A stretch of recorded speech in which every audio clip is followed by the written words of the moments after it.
Halo semua, pada video kali ini saya akan berbagi mengenai latihan soal SKB CPNS atau P3K Apoteker tahun 2024 part 2. Untuk part satunya bisa dilihat di video sebelum ini ya. Nah, ini disusun berdasarkan kisi-kisi tahun 2024 dan FR tahun lalu. Tonton videonya sampai habis ya.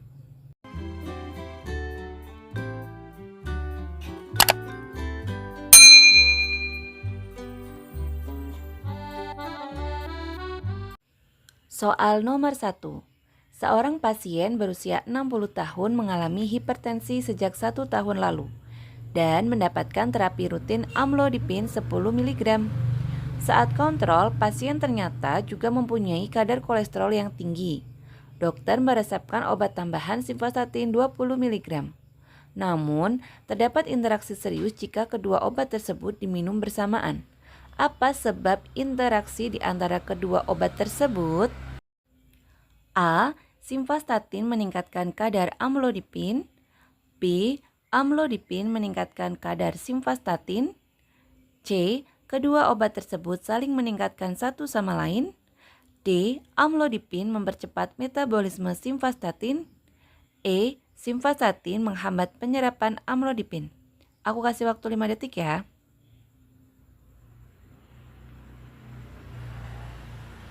Oke, jawaban yang tepat adalah B.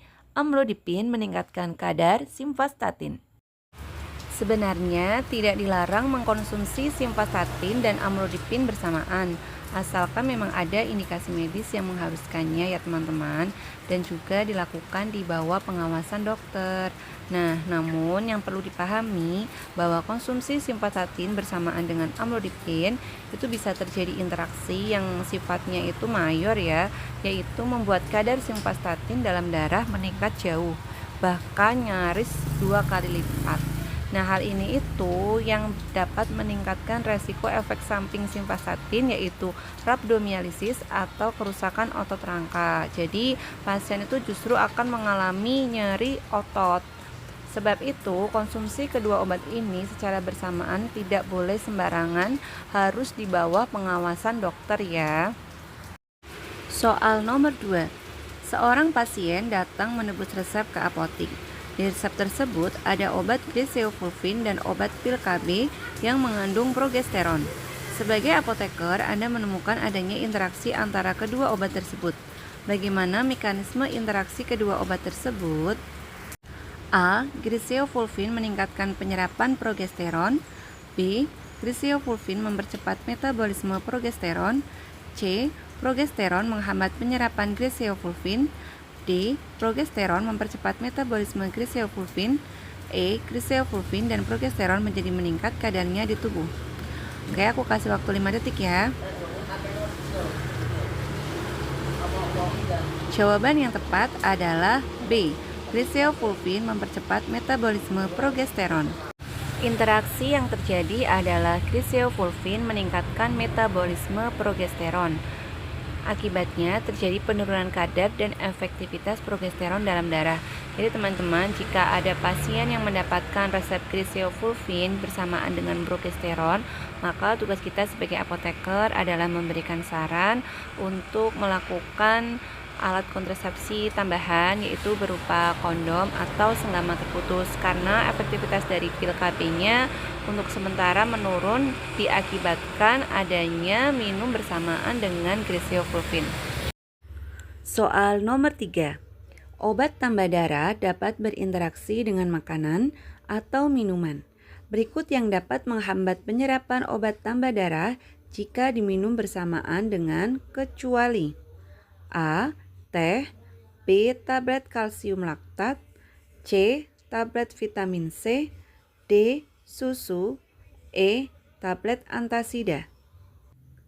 Aku kasih waktu 5 detik ya. Oke, jawaban yang tepat adalah C. Tablet vitamin C. Vitamin C justru membantu penyerapan zat besi atau tambah darah. Teh, kopi, tablet kalsium, antasida dapat menghambat penyerapan zat besi. Oleh karena itu, jika Anda menemui pasien yang mendapatkan obat tambah darah, maka disarankan jangan minum bersamaan dengan teh, kopi, tablet kalsium, antasida ya. Dan disarankan diminumnya dengan vitamin C atau jus jeruk untuk meningkatkan penyerapan dari tablet tambah darah tersebut. Soal nomor 4. Untuk mencegah penyakit batuk kerjan, maka dapat diberikan vaksin A. DPT, B. BCG, C. IPV, D. HB, E. OPV. Aku beri waktu 5 detik ya. Jawaban yang tepat adalah A. DPT. Vaksin DPT adalah imunisasi yang diberikan kepada anak-anak untuk mencegah penyakit difteri, pertusis atau batuk kerjan, dan tetanus.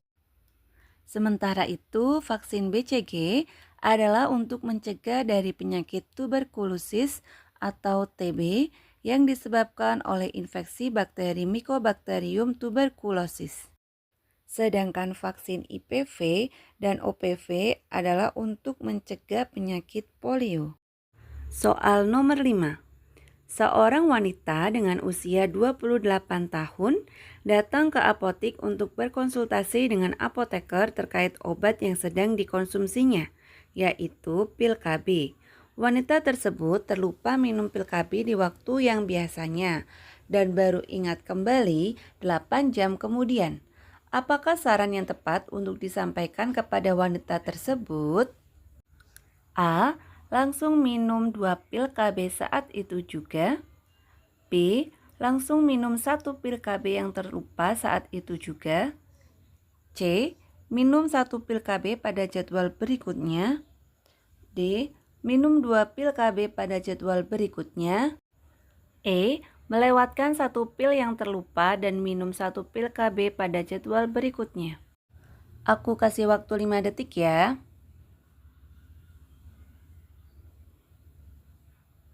Oke teman-teman, jawaban yang tepat adalah B.